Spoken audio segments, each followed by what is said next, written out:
Õnneks on vaja kulgeda.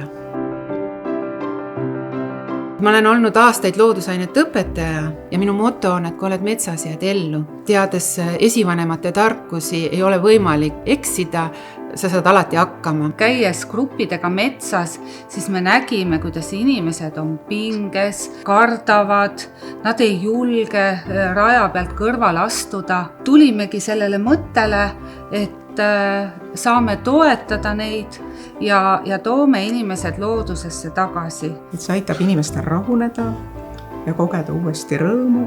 Ei pea kuskile kaugele sõitma, midagi erilist tegema selle jaoks, et meil on olemas loodus. Me avame uksed koos metsaspaaga.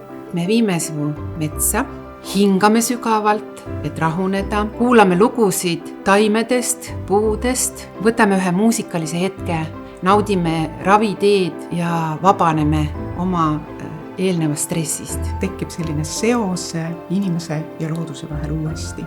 Kulge meiega metsaspaas!